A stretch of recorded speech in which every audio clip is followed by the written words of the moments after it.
দায়িত্বে আছেন এবং যিনি একনিষ্ঠভাবে মানুষের মান অধিকার নিয়ে যে কথা বলেন, ওনাকে আমি প্রথমেই অতীন্দ্র ঘোষ মহাশয়কে আমি নমস্কার জানাচ্ছি।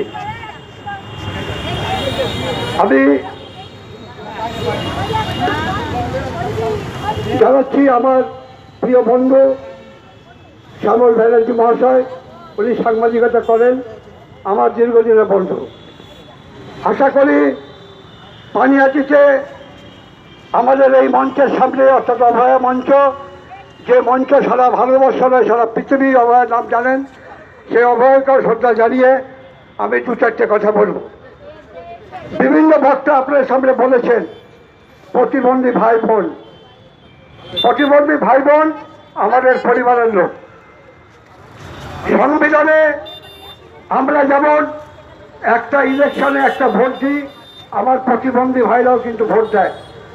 এ কথা নির্বাচিত প্রত্যেকটা সদস্য মনে রাখা দরকার।